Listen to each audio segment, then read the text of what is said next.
Hello students, या लेक्चरमध्ये आपण 11वीचा इलिमेंट्स ऑफ ग्रुप 1 अँड 2 या टॉपिकमधलं काही पाठ बघणार आहोत.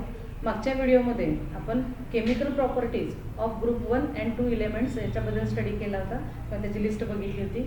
त्या लिस्टप्रमाणे आपल्याला टोटल 6 केमिकल प्रॉपर्टीज स्टडी करायचे आहेत. That properties are reaction with air और oxygen, reaction with water, reaction with hydrogen, reaction with halogens. Halogens, they generally represented as X. Halogens are fluorine, chlorine, bromine and iodine. Next one is reducing nature of group 1 and group 2 elements. And the last one, reaction with ammonia. Ammonia, it is represented as NH3 or the molecular formula of ammonia.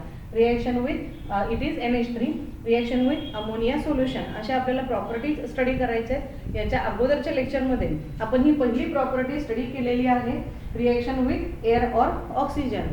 In this lecture we are going to study about the following properties और this remaining properties. Okay,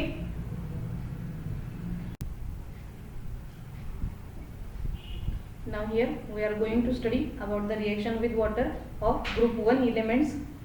Here group 1 elements, group 1 element पैकी lithium जो आहे, this lithium, याला म्हणजे लिथियमचा symbol, lithium react slowly with hot water.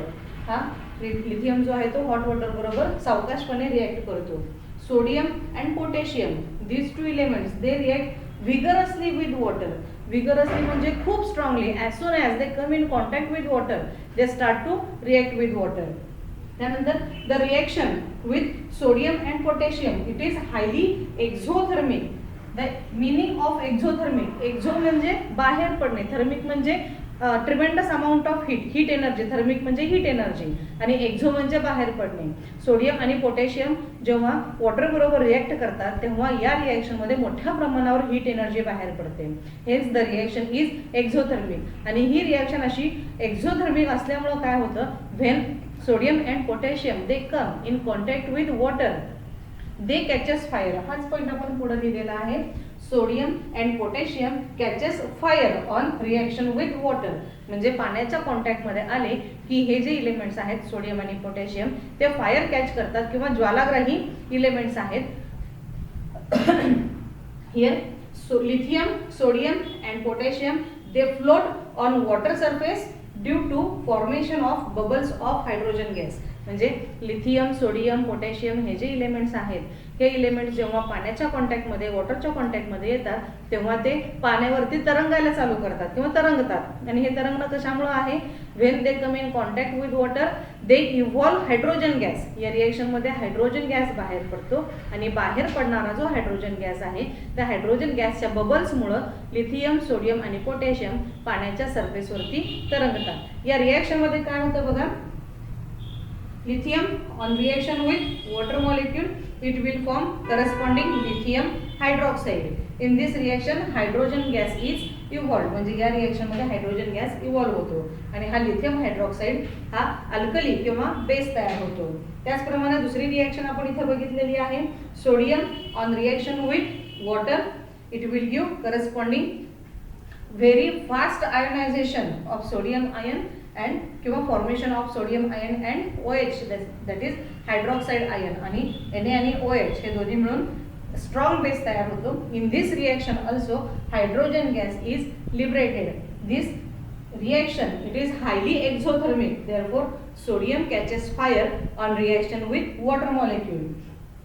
And this hydroxides, alkali metals जे आहेत सगळेचे सगळे अल्कली मेटल्स जेव्हा वॉटर बरोबर रिएक्ट करतात they give corresponding hydroxides and the hydroxides of alkali metals they are strong bases or strong alkali. तेच आपण इथे लिहिलेलं आहे, the hydroxides of these elements are strong bases किंवा strong alkali.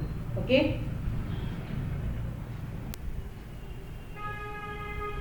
now here we are going to see about the chemical property or reaction of second group elements और alkaline earth metals. आता alkaline earth metal पैकी be म्हणजे beryllium, it do not react with water. हा water बरोबर कोणत्याही प्रकारची reaction देत नाही.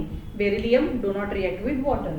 Now magnesium, second element alkaline earth metal. Magnesium it react with hot water. हा मॅग्नेशियम जो आहे तो फक्त हॉट वॉटर बरोबर रिॲक्शन देतो. आणि अदर अल्कलाइन अर्थ मेटल म्हणजे बेरिलियम आणि मॅग्नेशियमच्या व्यतिरिक्त जे अदर अल्कलाइन अर्थ मेटल्स आहेत म्हणजे कॅल्शियम, स्ट्रॉन्शियम वगैरे, बेरियम, हे जे अल्कलाइन अर्थ मेटल्स आहेत, these alkaline earth metals they react with cold water also. म्हणजे थंड पाण्याबरोबर सुद्धा ते रिॲक्शन देतात.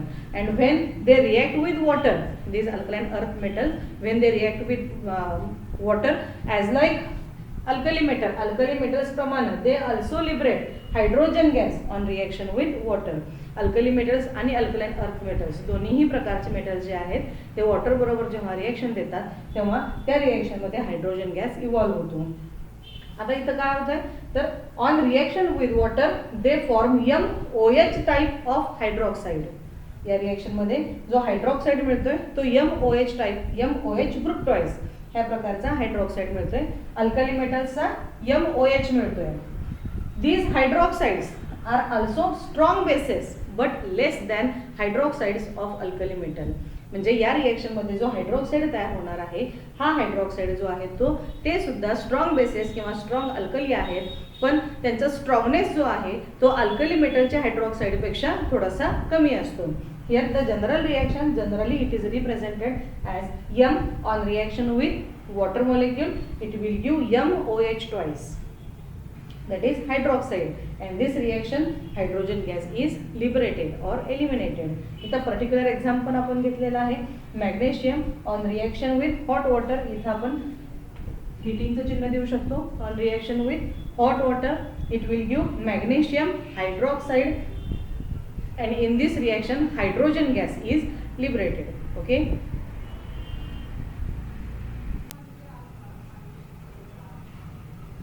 या ठिकाणी 2 मार्काचा प्रश्न परीक्षेला बऱ्यापैकी विचारला जाऊ शकतो.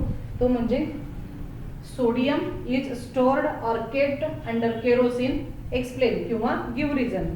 असा हा 2 मार्काचा प्रश्न परीक्षेला विचारला जाऊ शकतो. या क्वेश्चनचा आन्सर काय लिहायला पाहिजे, का सोडियम केरोसिन मध्ये स्टोअर केला जातो, तर त्याचं पहिलं रिझन आहे when sodium is kept open in air sodium react with oxygen in air and catches fire.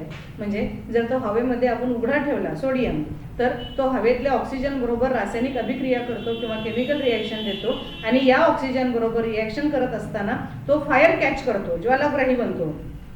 त्याचप्रमाणे जर आपण सोडियम पाण्यामध्ये ठेवला, आताच आपण रिॲक्शन बघितली, if sodium is kept in water then it floats on water with the formation of hydrogen gas. आणि या रिॲक्शनमध्ये एक tremendous amount of heat energy liberated. म्हणजे ही रिॲक्शन जी आहे ती एक्झोथर्मिक रिॲक्शन आहे आणि या रिॲक्शनमध्ये सुद्धा sodium catches fire on reaction with water. आणि हा एअर बरोबर रिॲक्ट होतो, फायर कॅच करतो, पाण्याबरोबर रिॲक्ट होतो, फायर कॅच करतो. तर म्हणून आपण सोडियम हा हवेमध्ये उघडा ठेवू शकत नाही, ओपन ठेवू शकत नाही किंवा तो पाण्यामध्ये सुद्धा स्टोअर करू शकत नाही. आणि त्याचमुळं आपल्याला सोडियम जो आहे therefore sodium is kept under or stored under kerosene. हेच आपण इथं पॉइंट वाईज दिलेलं आहे. या ठिकाणी बघा sodium catches fire on reaction with oxygen in air when it is kept open in air. Second point, sodium also react vigorously with water and catches fire. Hence, it is stored under kerosene. हा महत्त्वाच्या प्रश्नांपैकी एक जो परीक्षेला बऱ्यापैकी विचारला जातो. Okay.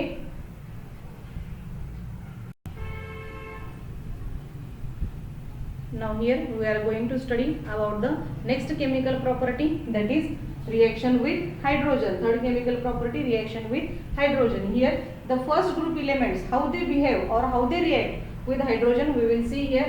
These elements react with hydrogen at high temperature and they give corresponding alkali metal hydrides. हा MH टाईपचा अल्कली मेटल हायड्राइड ते हायड्रोजन बरोबर रिॲक्शन करून देऊ शकतात किंवा देतात. आणि ही जी रिॲक्शन आहे या रिॲक्शन मध्ये टेम्परेचर हाय असावं लागतं किंवा the metals must be heated at high temperature with hydrogen. या ठिकाणी काय होतं, these hydrides they are used as a strong reducing agent. हे जे हायड्राइड्स आहेत ते बहुतेक सगळ्या केमिकल रिएक्शनमध्ये स्ट्रॉंग रिड्युसिंग एजंट म्हणून वापरले जातात. Here we will see the reaction as metal, any metal on reaction with hydrogen when it is strongly heated it will give corresponding metal hydride. For example, lithium से घेतलेला आहे आपण. Lithium when it is heated with hydrogen at 673 Kelvin temperature it will give corresponding lithium hydride, and these hydrides they are used as strong reducing agent. Same case here for group second elements or alkaline earth metals. These elements also react with hydrogen at very high temperature. खूप जास्त हाय टेम्परेचरला हे reaction hydrogen बरोबर reaction करतात and they give corresponding alkaline earth metal hydrides. The type is MH2. त्याच्या valency प्रमाण हा MH2 type alkaline earth metal hydride तयार करतात. हे जे हायड्राइड्स आहेत they are also strong reducing agent but they are less capable और ते कॅपॅसिटी त्यांची रिड्युसिंग कॅपॅसिटी जी आहे ती अल्कली मेटल हायड्राइडपेक्षा कमी असते. अल्कलाइन अर्थ मेटल सुद्धा स्ट्रॉंग रिड्युसिंग एजंट म्हणून वापरले जातात, पण त्यांची रिड्युसिंग कॅपॅसिटी जी आहे ती अल्कली मेटल हायड्राइडपेक्षा थोडीशी कमी असते. इथं आपण रिएक्शन बघूयात. General reaction hydrogen metal any alkaline earth metal react with hydrogen at high temperature it will give MH2 type of corresponding metal hydride. Here example is calcium.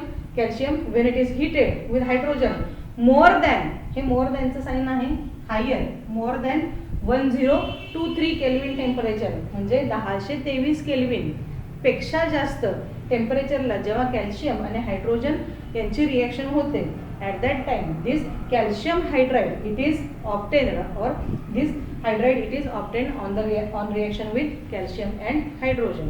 Okay, आता काही विशिष्ट प्रकारचे हायड्राइड्स आपण बघणार आहोत. Examples of some hydrides are there.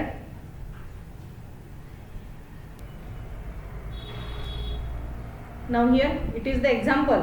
There are the examples of certain hydrides. These are simple hydrides and these are complex hydride. आता simple hydride कुणाला म्हणायचं?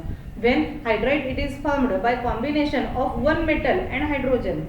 जेव्हा हायड्राइड फक्त एक मेटल आणि हायड्रोजन यांच्या कॉम्बिनेशन मधून तयार होतो तेव्हा त्याला सिंपल हायड्राइड म्हणतात. आणि कॉम्प्लेक्स हायड्राइड मध्ये hydride it is formed by more than one element and hydrogen. एकापेक्षा जास्त इलेमेंट 2 किंवा 3 इलेमेंट त्याच्यामध्ये इव्हॉल्व असतात, मेटल्स इव्हॉल्व असतात आणि त्यांची हायड्रोजन बरोबर जेव्हा रिएक्शन होते त्यावेळी कॉम्प्लेक्स हायड्राइड्स तयार होतात. Here certain examples of simple hydride. Lithium hydride molecular formula is LiH. Sodium hydride molecular formula is NaH. Potassium hydride molecular formula KH. Calcium hydride molecular formula CaH2. या सर्व प्रकारच्या hydride मध्ये फक्त प्रत्येक ठिकाणी एकच इलेमेंट इन्व्हॉल्व आहे जो हायड्रोजनच्या कॉम्बिनेशन मध्ये रिएक्शन करतो आणि करस्पॉन्डिंग हायड्राइड देतो. या ठिकाणी हा महत्त्वाचा प्रश्न सीईटीला नीटला वगैरे विचारला गेलेला आहे. कॅल्शियम हायड्राइड या कंपाऊंडचं CaH2 या कंपाऊंडचं कमर्शियल किंवा कॉमन नेम काय आहे तर hydrolith. It is known as hydrolith. अच्छा, इथं MCQ स्वरूपाचा प्रश्न कसा विचारला जाईल 1 मार्काचा. द हायड्रॉलिथ इज त्याचं मॉलिक्युलर फॉर्म्युला आहे CaH2 किंवा CaH2 it is commercially known as calcium hydride it is commercially known as. तर त्याचं आपल्याला नाव लिहिता आलं पाहिजे hydrolith. Okay, now here the complex hydrides. Complex hydride आत्ताच मी सांगितलं एकापेक्षा जास्त इलेमेंट बरोबर हायड्रोजनचा कंपाऊंड तयार झालेला असतो हायड्राइड. इथं लिथियम ॲल्युमिनियम हायड्राइड या ठिकाणी लिथियम आणि ॲल्युमिनियम या 2 इलेमेंट बरोबर हायड्रोजन कंबाईन होतो आणि करस्पॉन्डिंग हायड्राइड देतो. इथं दुसरा एक्झाम्पल आहे सोडियम बोरॉन हायड्राइड. त्याचा molecular formula NaBH4. These two examples are complex hydride and these two hydrides, complex hydrides, they are used as strong reducing agent. आता इथून पुढं 11वी आणि 12वी मध्ये बऱ्याच ठिकाणी हे दोन्हीही कंपाऊंड्स आपल्याला पुन्हा एकदा परत भेटीला येणार आहेत as complex hydrides or as strong reducing agents, that is lithium aluminium hydride and sodium boron hydride. Okay,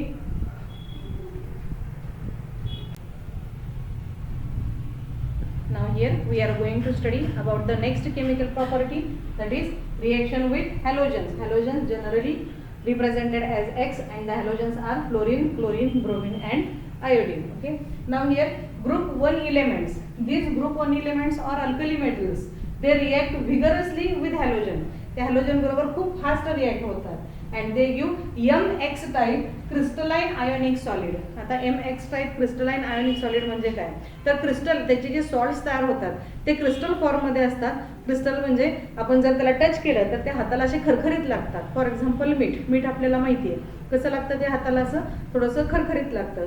अशा प्रकारचे आयोनिक सॉल्ट तयार होतात. आता आयोनिक सॉल्ट म्हणजे काय, जर हे जे सॉल्ट आहे तयार झालेले हे सॉल्ट पाण्यामध्ये जर टाकले पण तर ते लगेच विरघळतात, त्यांना क्रिस्टलाइन आयोनिक सॉल्ट म्हणतात आणि पाण्यामध्ये त्यांचं आयन्स फॉर्मेशन होतं. म्हणजे वेन सोडियम क्लोराईड आपल्याला माहिती आहे, याच्या आधी आपण बघितलेलं आहे, सोडियम क्लोराईड जर पाण्यामध्ये टाकलं तर ते लगेच विरघळतं आणि पाण्यामध्ये Na+ आणि Cl- असे आयन्स तयार होतात. मग जे कंपाऊंड असे आयन फॉर्मेशन देतं किंवा आयन्स तयार करतात त्या कंपाऊंड्सना आयोनिक कंपाऊंड्स असं म्हणलं जातं. आणि हे अल्कली मेटल्सचे जे हॅलोजन बरोबरचे जे सॉल्ट तयार होतात they are crystalline as well as they are ionic. How it is, any metal, alkali metal react with halogen, it will give MX type of crystalline solid किंवा crystalline salt. आणि या crystalline nature प्रमाणेच त्याच्यामध्ये ions सुद्धा तयार होतात. M हा positively charge असतो आणि हॅलोजन हा निगेटिव्हली चार्ज असतो. therefore it is ionic salt. here example, when sodium react with chlorine it will give sodium chloride. इथं सोडियम हा पॉझिटिव्हली चार्ज असतो आणि क्लोरीन हा निगेटिव्हली चार्ज असतो. सोडियमवरती पॉझिटिव्ह चार्ज काय येतो, बिकॉज इट डोनेट 1 इलेक्ट्रॉन. क्लोरीनवरती निगेटिव्ह चार्ज काय येतो, because it accept 1 electron. Hence this salt it is in crystalline form and also it is in ionic form. Okay, same way here for group second elements. Group second एलिमेंटसाठी सुद्धा same आहे, पण इथं काय होतंय तर अल्कलाइन अर्थ मेटल ते react with halogens at high temperature. थोड्याशा हायर टेम्परेचरला ते हॅलोजन बरोबर रिॲक्ट करतात. जेव्हा हॅलोजन बरोबर रिॲक्शन होते त्यावेळी MX2 type of crystalline solids, त्याच्या क्रिस्टलाइन आयोनिक सॉलिड्स या रिॲक्शनमध्ये तयार होतात. इथं when alkaline earth metal on reaction with halogen at high temperature और they are heated they will give corresponding ionic crystalline salt. इथं magnesium chloride, when it is heated it will give magnesium chloride. या ठिकाणी magnesium chloride जो आहे हा सुद्धा crystalline सॉल्टच आहे. मिठाप्रमाणेच हा थोडासा खरखरीत लागतो आपण जर त्याला टच करून बघितलं तर. आणि हा आयोनिक पण आहे कारण हा पाण्यामध्ये डिझॉल्व पण होतो आणि त्याच्या सोल्युशनमध्ये Mg+ आणि Cl- हे आयन्स तो परफॉर्म करतो किंवा त्याच्यामध्ये डिसोसिएट होतो वॉटरमध्ये. Mgच्या डोक्यावर पॉझिटिव्ह चार्ज कारण हा इलेक्ट्रॉन डोनेट करतो, क्लोरीनच्या डोक्यावर निगेटिव्ह चार्ज कारण हा इलेक्ट्रॉन ॲक्सेप्ट करतो. हियर Mg+2 पाहिजे आणि हा minus. Okay,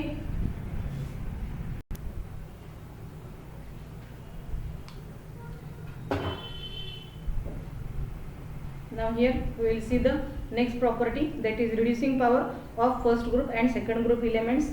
Here the reducing power it is measured in terms of standard electrode potential which is represented as E0. या टर्म मध्ये किंवा या फॉर्मॅट मध्ये त्याची रिड्युसिंग पॉवर, कोणत्याही इलेमेंटची रिड्युसिंग पॉवर ही मेजर केली जाते. तर याप्रमाणे अल्कली मेटल्स किंवा ग्रुप 1 इलेमेंट्स जे आहेत they have high negative values of standard electrode potential.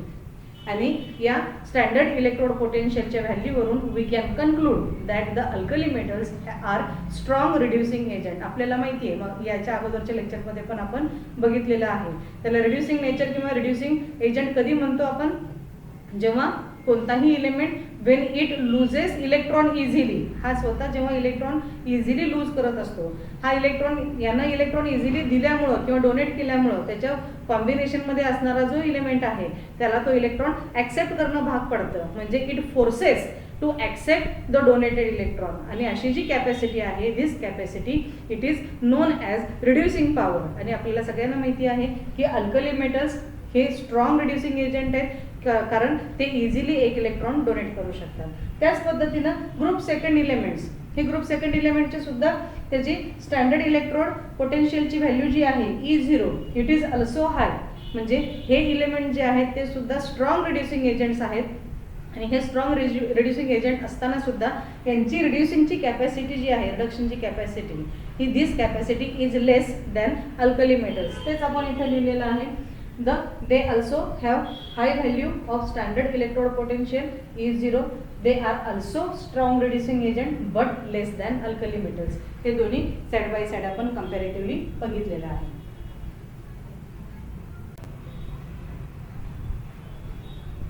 Now here we are going to study about the last chemical property of group 1 and group 2 elements, that is reaction with solution of ammonia or liquid ammonia.